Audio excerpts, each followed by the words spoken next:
Imagine hearing children screaming for help from inside a locked house. Not one scream, not two, but desperate cries that tell you something is terribly wrong. Now imagine rushing toward that house, only to find every door locked from the inside. Smoke is pouring through the windows.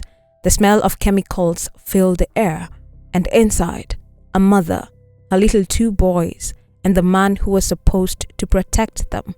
By sunrise, an entire family will be gone, and investigators would uncover evidence suggesting this wasn't a crime of passion.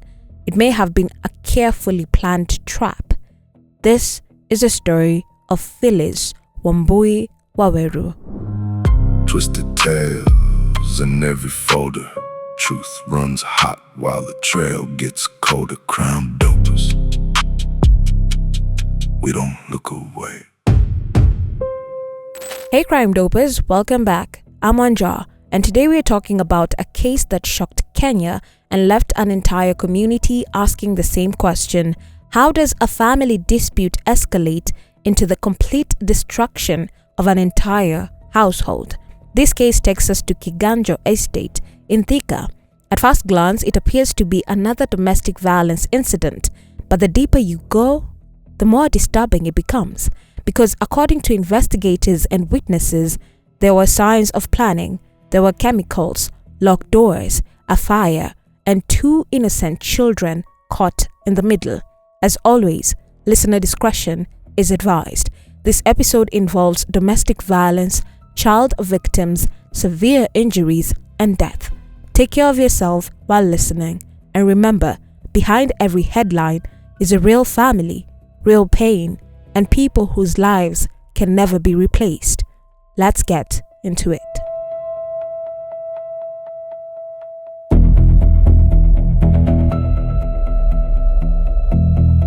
Before we talk about how she died, let's talk about how she lived.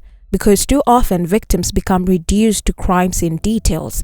Phyllis Wambui Waweru was known by many people as Wambo, and if you spent enough time in Thika town, chances are you knew exactly who she was.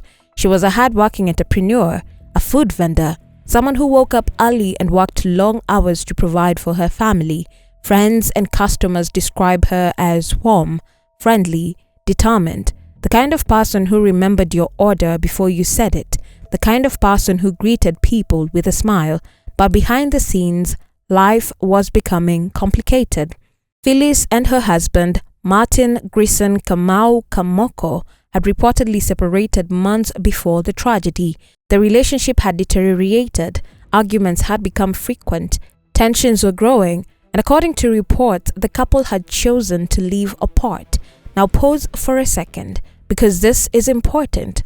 Many people assume separation ends danger, but experts often point out that separation can actually become one of the most dangerous periods in an abusive relationship. Why? Because control is changing, access is changing, the dynamic shifts, and sometimes, tragically, that's when violence escalates. Phyllis was trying to move forward, trying to co-parent, trying to maintain stability for her children, two little boys, Talon, 6 years old, and Terrence, just 4 years old. Children who should have been worrying about toys and cartoons, now becoming victims in an adult conflict. And this is what makes this story so devastating. Because they trusted the adults around them, they had no reason to.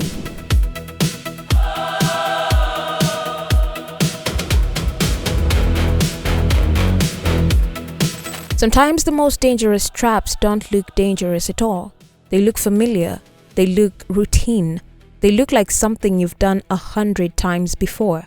And according to investigators, that's exactly what happened on Friday, June 5th, 2026. For months, Phyllis Wambui Waweru and Martin Grison Kamau Kamoko had reportedly been living separate lives. Their relationship had broken down. The arguments had become too frequent, too intense, too painful. At some point, separation became the better option, but separating from someone doesn't always mean cutting all communication, especially when children are involved. Talon was 6 years old, Terrence was 4. And like many separated parents, Phyllis and Martin still had to communicate about their sons, school, food, visits. The normal responsibilities that don't disappear when a relationship ends. And that is what makes the events of June 5th so heartbreaking. Because what happened that evening appears to have started with something completely ordinary. A phone call, a conversation, an invitation.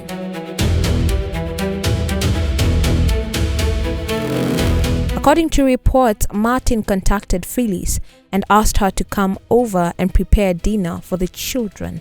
Nothing about that request immediately sounds alarming. In fact, many parents listening right now have probably done something similar. You put your differences aside for the sake of the children. You cooperate, you compromise, you try to create some sense of normalcy. But by all indications, that may have been exactly what Phyllis believed she was doing.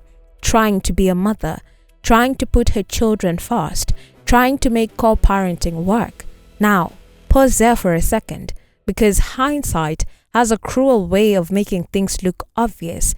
Today, knowing how the story ends, every detail feels suspicious, every conversation sounds sinister. But that's not how real life works. At that moment, Phyllis wasn't reading a crime story. She was living her life. She had no way of knowing what investigators will later uncover. She had no way of knowing that this dinner invitation might become the last decision she would ever make, and perhaps most painfully of all, she had no way of knowing what would happen to her children. As evening approached, Phyllis arrived with Talon and Terrence. For the boys, this was probably just another visit to see their father. Children rarely understand the complexities of adult conflict. They don't see legal disputes. They don't see emotional tension. They don't see resentment building beneath the surface. They simply see mom and dad and a place that feels familiar. And that's what makes this part of the story so difficult to process. The people entering that house weren't expecting danger. One was a mother trying to care for her children. The other two were little boys who trusted their adults around them. But according to investigators, something very different may already have been unfolding behind the scenes. Because evidence later recovered from the scene would raise serious questions about what Martin may have been planning before they ever arrived. Investigators would reportedly recover containers holding corrosive chemicals, paint thinner, pesticides, and other substances. Now think about that. Those aren't items someone grabs in the middle of an emotional argument. Those aren't things that suddenly appear out of nowhere. Those are items that had to be acquired, stored, kept somewhere, waiting. And that detail will become the most chilling aspects of the investigation, because it suggested that whatever happened inside that house may not have been spontaneous. It may have been prepared. And if that's true, another question emerges. When did the planning begin? Hours earlier? Days earlier? Weeks earlier? How long had this idea been forming? Investigators continue examining those questions, but what happened next paints an increasingly disturbing picture.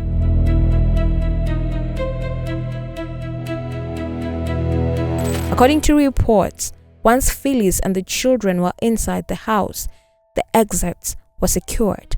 Not one door, not two, multiple exit points, locked. The significance of that detail cannot be overstated, because when neighbors later attempted to rescue the family, they reportedly struggled to gain access. The doors didn't simply open. People had to force their way in. Now ask yourself, why lock the exits? Why make escape difficult? Why create barriers between the people inside and the people outside? Those questions sit at the center of this case. And while investigators continue to piece together the exact sequence of events, the locked doors tell a story of their own. A story that suggests control. A story that suggests confinement. A story that suggests the people inside may never have had a realistic chance to escape. And here's another detail that often gets overlooked. The attack happened in a residential area, not an isolated forest, not an abandoned building, a neighborhood, a place surrounded by other people.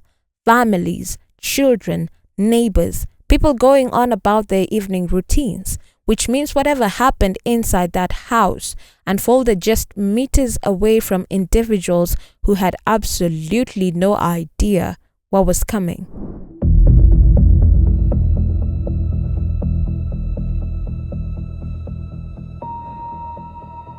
Life was moving normally outside, while inside, events were moving toward catastrophe. And perhaps the most haunting part of this chapter is what we don't know. We don't know what conversation happened over that dinner. We don't know what Talon and Terrence were doing in those final peaceful moments. We don't know whether Phyllis sensed something was wrong or whether everything appeared completely normal until the very last minute. What we do know is this: at some point during that evening, a line was crossed, a point of no return, and once that happened, an entire family's fate was sealed. The invitation had been accepted, the doors had been closed, and according to investigators, the trap was already in place. What happened next would leave an entire country horrified.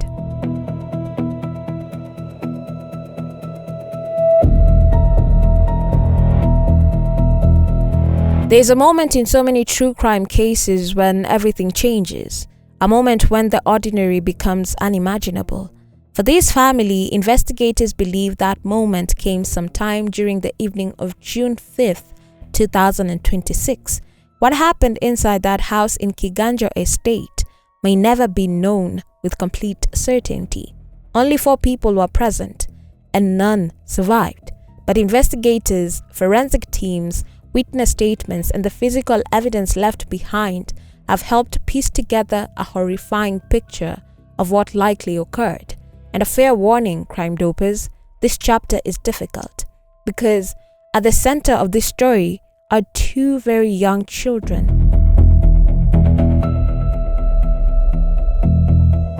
According to investigators, the attack appears to have begun suddenly. There was no opportunity for escape, no chance to run, no warning to neighbors, no emergency call, just a rapid descent into chaos. Police later recovered multiple chemical substances from the scene.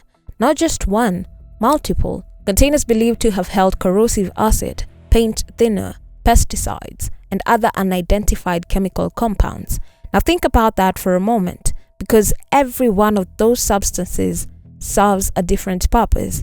Acid causes devastating tissue damage. Paint thinner accelerates fire. Pesticides introduce another layer of toxicity. This wasn't one weapon, it was several, and that detail has continued to disturb investigators and members of the public alike because it suggests planning, it suggests preparation, it suggests someone may have been thinking several steps ahead. Authorities believe the corrosive substance was deployed fast. Imagine the confusion inside that room.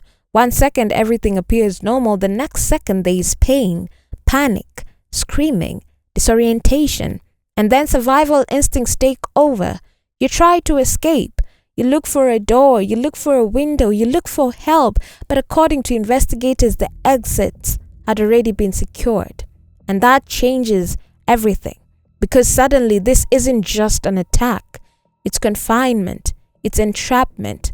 The children, Talon and Terrence, 6 years old, 4 years old, at those ages, children instinctively run toward their parents when they're scared. They don't know how to respond to a chemical attack. They don't know how to navigate a burning room. They don't understand why danger is happening. They only know something is terribly wrong. And according to reports from the investigation, neighbors later described hearing the children's screams. Those screams will become the first indication that a tragedy was unfolding. But before the neighbors arrived, before the rescue attempts, before the fire trucks and ambulances, there were several terrifying minutes inside that house. Minutes we can only partially reconstruct.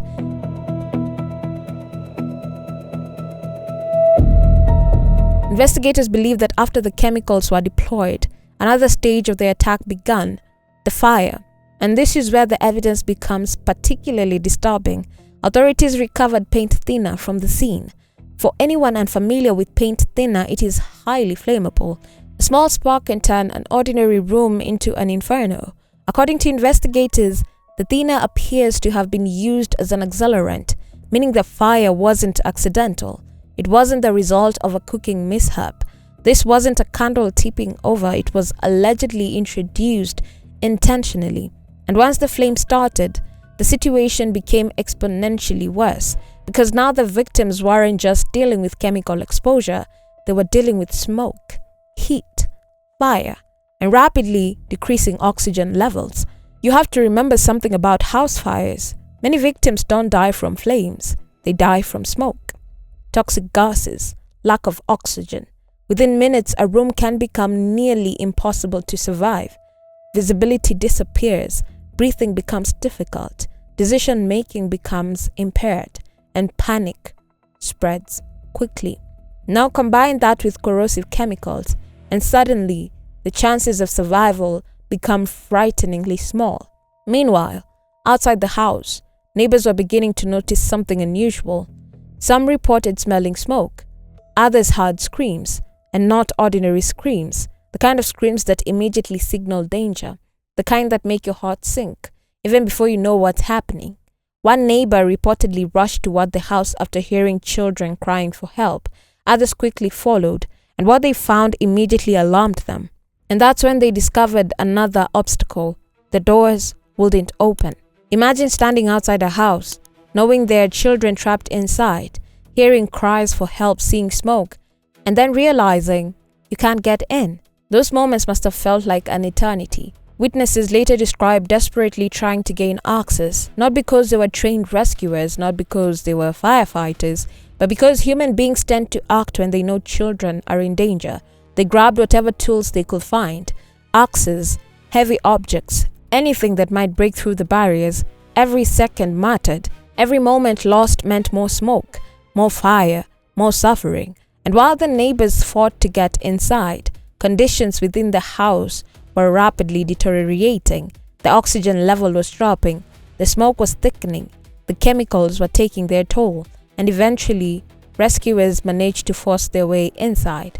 What they encountered was devastating.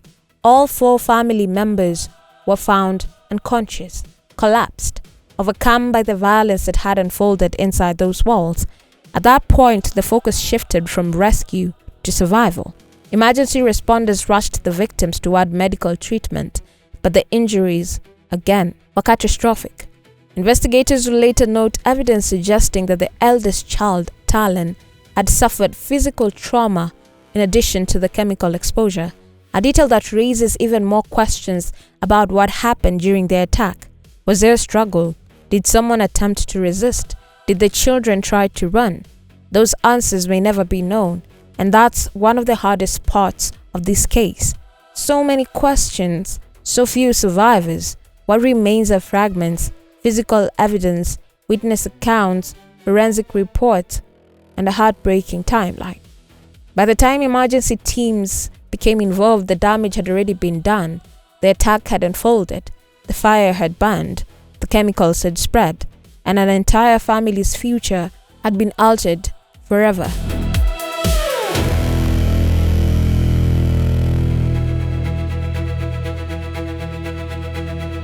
There are moments where entire communities become connected by tragedy. Moments when complete strangers suddenly find themselves fighting for the lives of people they've never met. For the residents of Kiganjo Estate, that moment arrived in the form of screams. Not the kind of scream that makes you glance toward a window. Not the kind you dismiss and move on from. These were the screams that demanded attention. And perhaps the most painful realities of this case is how it happened, because when the attack itself was unfolding inside the house, ordinary citizens were outside trying to stop the disaster. They didn't know exactly what they would find, they only knew people needed help, particularly children. The house was filled with smoke, visibility was poor, the air itself was dangerous, and inside were 4 individuals lying unconscious, a mother, her 2 sons, and their father, all overcome by a combination of chemicals, smoke, burns, and the devastating events that had unfolded moments earlier.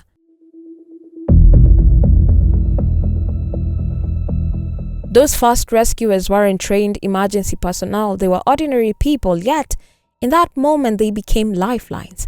Some rushed victims outside, others called for ambulances, others attempted first aid.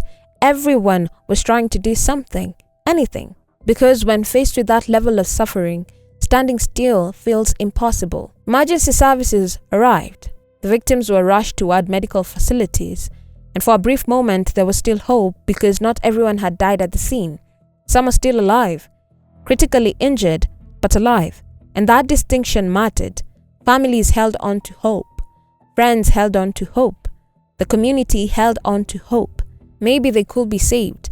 Maybe the doctors could stabilize them. Maybe this story wouldn't end the way everyone feared. But the injuries were catastrophic. The chemical exposure alone was severe. Then there were the burns. Then the smoke inhalation. Then the toxic environment inside the house. Medical teams suddenly found themselves battling multiple life-threatening conditions at once. And despite their efforts, tragedy began unfolding in stages. The first devastating news came from the scene itself. Martin Kamau was pronounced dead.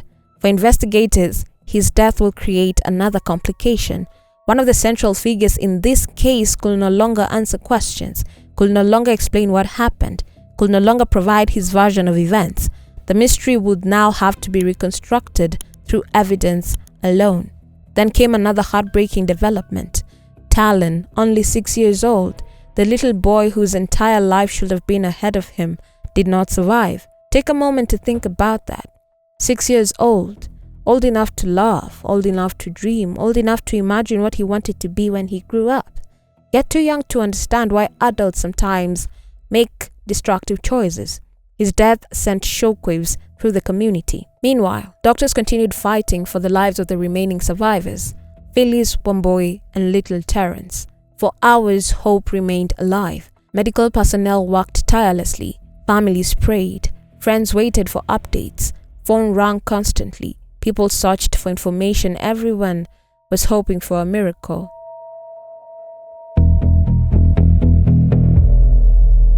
According to reports, Terrence was admitted for emergency treatment and monitored closely. He had survived the initial rescue, but survival and recovery are not the same thing. His tiny body had endured tremendous trauma. The chemicals, the smoke, the fire. The injuries were simply too severe. And eventually the heartbreaking news arrived.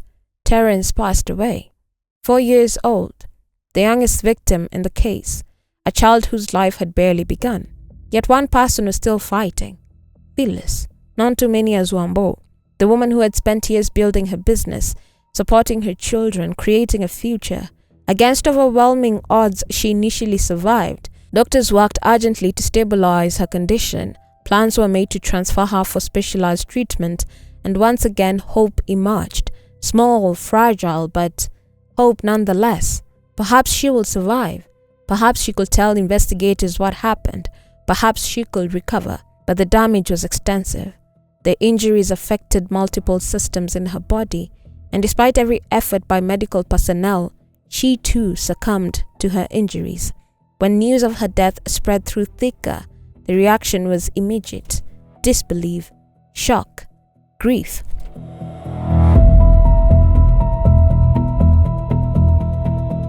Four people entered that house alive that night, but the following day, all four were gone, and what remained was a devastated community, a complex investigation, and a haunting question that still lingers over this case. At what point could this tragedy have been stopped? Because somewhere between the separation, the invitation, the locked doors, and the fast scream for help, there was a moment when everything changed. And once that moment passed, there was no way back.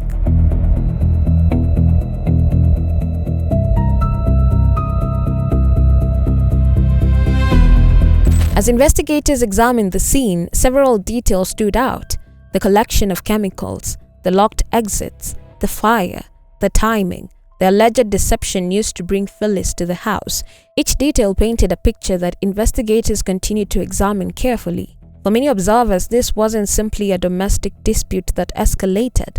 The evidence appeared to suggest preparation, intent, planning, and perhaps most heartbreaking of all, the children were caught in the center of it. Talon never got the chance to grow up. Terrence never got the chance either. Phyllis never got the opportunity to continue building her life she was working so hard to create. And that's why this case continues to resonate, because it reminds us that domestic violence rarely appears out of nowhere. There are often warning signs, patterns, escalations, moments where intervention might have made a difference. The challenge is recognizing them before it's too late.